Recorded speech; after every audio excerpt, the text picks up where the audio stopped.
Huda TV strives to bring you, our viewers, the best in Islamic programming. Please send your comments and suggestions to feedback@huda.tv.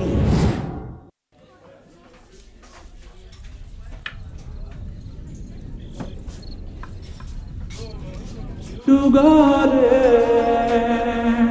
through which rivers flow. Oh, our Lord, forgive us our sins, accept our faith in the hereafter. Save us then from the hellfire, admit us to gardens through which rivers flow, through which rivers flow.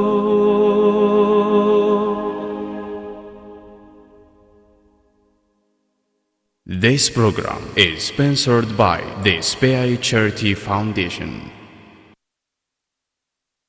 Alhamdulillah, wassalatu wassalamu ala Rasulillah sallallahu alayhi wasallam. Dear brothers and sisters, Assalamu alaikum wa rahmatullahi wa barakatuh. May peace and blessings of Allah be upon you all. I welcome you all to our series of talks on the journey of the hereafter with our distinguished and honored guest, Sheikh Dr. Maan Kousa. Please help me in welcoming him to our program. Assalamu alaikum, Dr. Kousa. Wa alaikum assalam wa rahmatullahi wa barakatuh, Abdul Jabbar.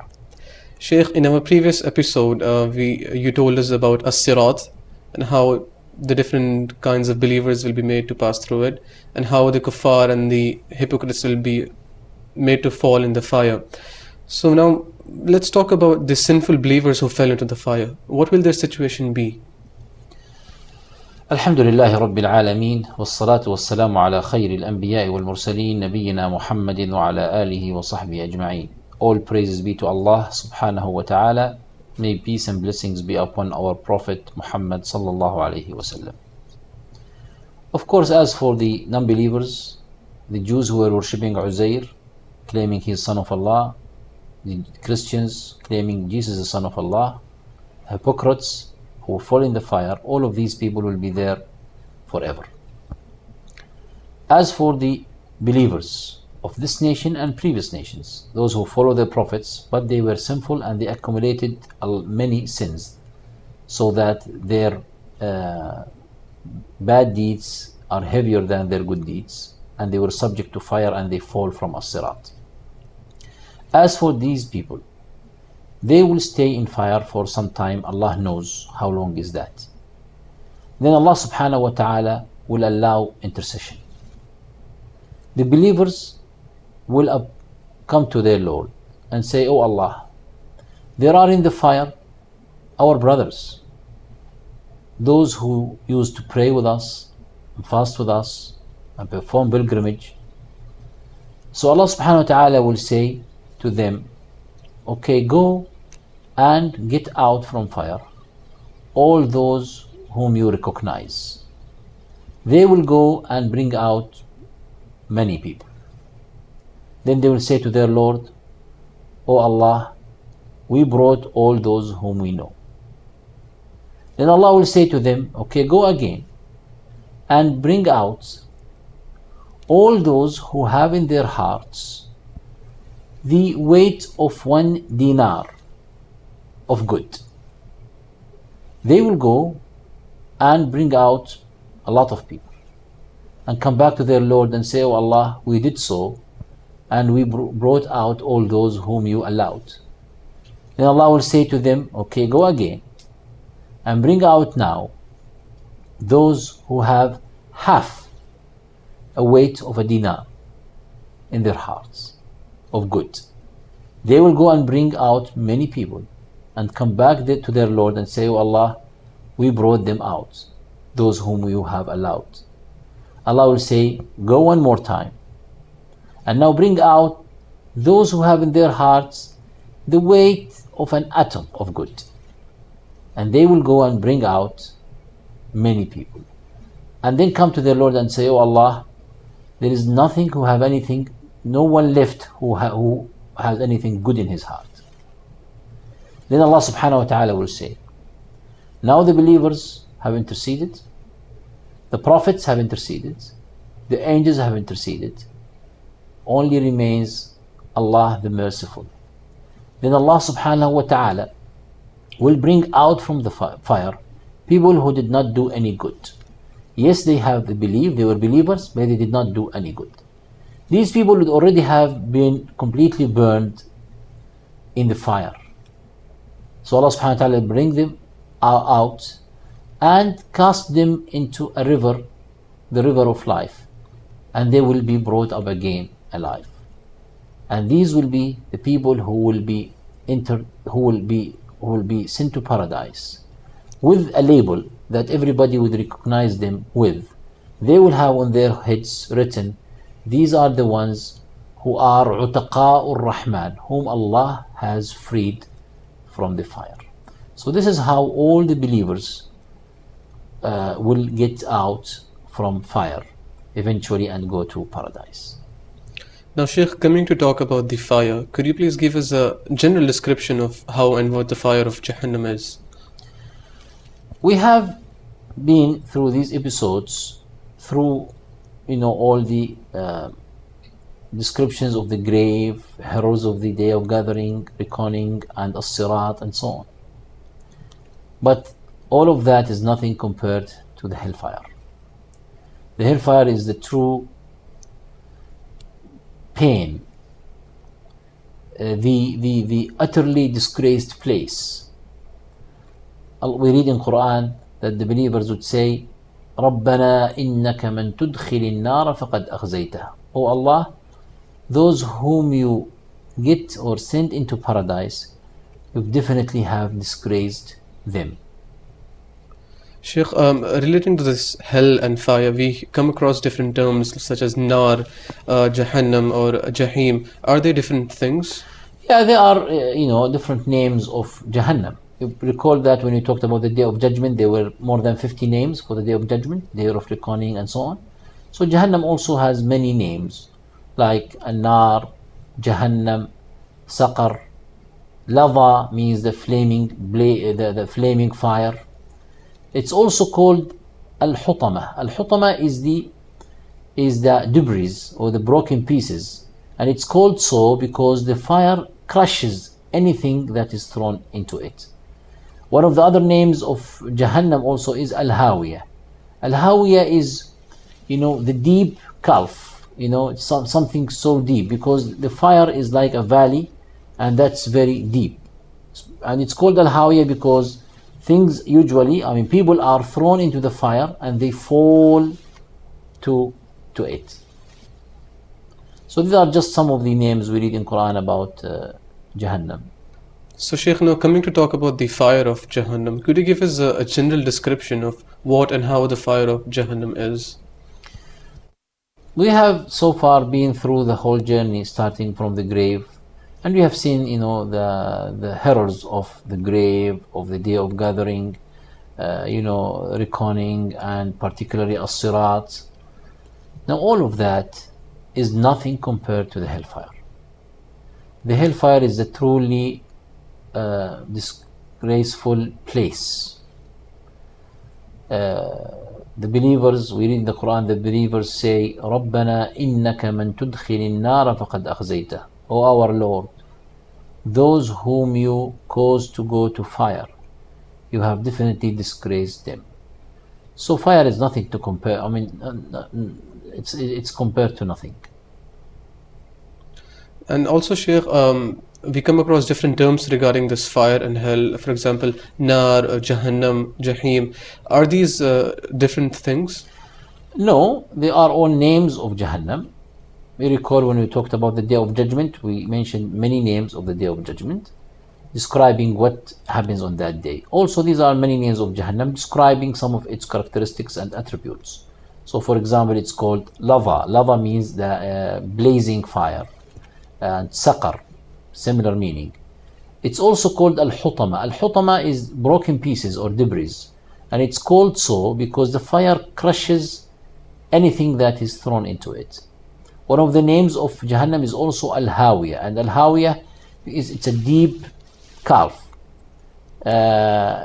because things are thrown in the fire, so they fall from top to bottom. So these are just some of the names given to Jahannam. May Allah protect us from it. Inshallah. Sheikh, could you give us more description on the fire of Jahannam? Well, if we talk, for example, about the size of Jahannam, it's huge. It's huge in size. There are some indications. For example, that fire would contain and encompass all non-believers from the days of Adam to the last minute in this life. They are all in the fire. Now let me also mention that the creation of the non-believers, their bodies in the hellfire are not as their normal bodies in this life. They are made into huge bodies. The Prophet ﷺ told us that the molar of the kafir is as big as the mountain of Uhud. And he said that the thickness of his skin is 3 days traveling. They are made huge so that they will taste more pain. As you know, of course, that the skin is it contains the nerves that feel the pain. So when there are thicker skins and bigger skins, there will be more taste and more feeling of pain. Now, in addition to that, with all of these people inside it, it does not get full. We read in Surah Qaf, يَوْمَ نَقُولُ لِجَهَنَّمَ هَلِ امْتَلَأْتِ. We say to Jahannam, are you full? وَتَقُولُ هَلْ مِن مَزِيدٍ. And it says, are there any more? And finally, the Prophet ﷺ told us that Jahannam on the Day of Judgment will be brought forward, browsed. And he said that it will have 70,000 ropes. 70,000 ropes, each rope pulled by 70,000 angels. Now you know what one angel can do. Now think of 70,000 ropes of Jahannam, each pulled by 70,000 angels. So it's a huge creation. Sheikh, so how are people made to enter this fire? We read in Quran also that the fire has 7 gates or 7 doors. لها 7 أبواب. It has 7 doors. لكل باب منهم جزء مقسوم. There are people assigned for every door to enter from that door. Now once they enter in, the doors will be shut and they will be locked in, and they will be locked by extended bars. This is what we read in Surah Al-Humazah. إنها عليهم مؤصدة. It's locked on them في عمد ممددة, by extended long bars. So they have no hope to get out of it. Sheikh, fire, as we know in this world, it's without doubt very hot and painful. So how is the fire that we see in this world compared to the fire of the hereafter? Well, there is no comparison. It's beyond imagination. The Prophet ﷺ said that your fire here is but 1/70th, that's 1/70 of the fire of the day after.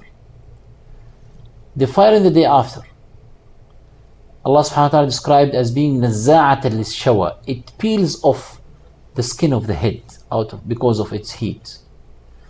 In the fire in this life, we have the sparks, right? Those little sparks that go out of the flames.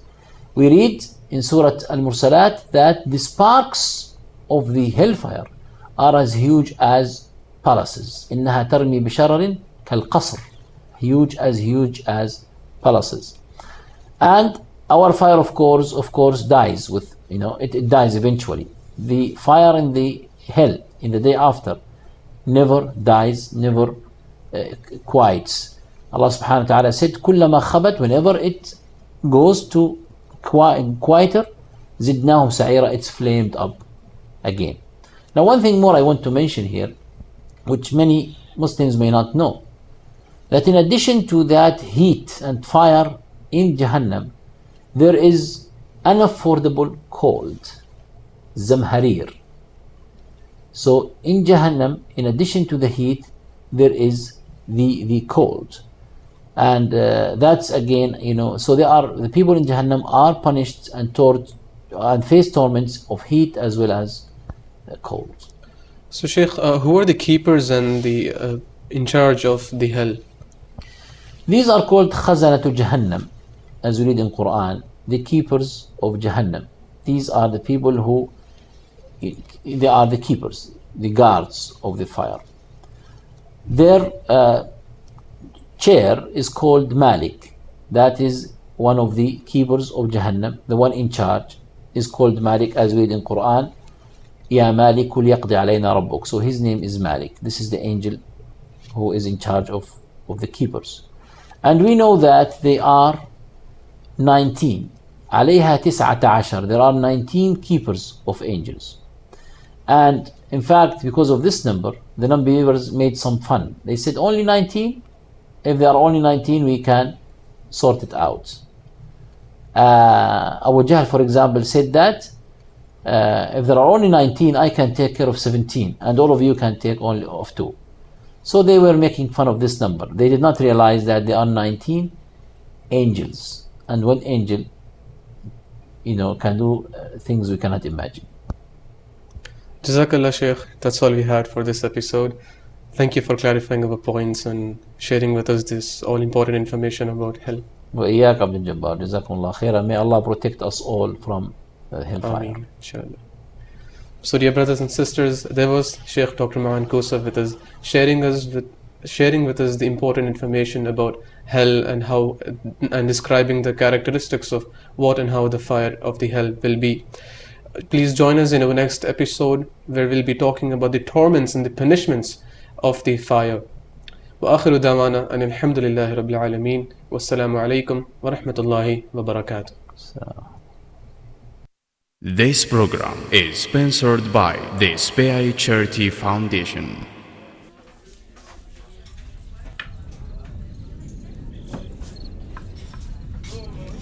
To God,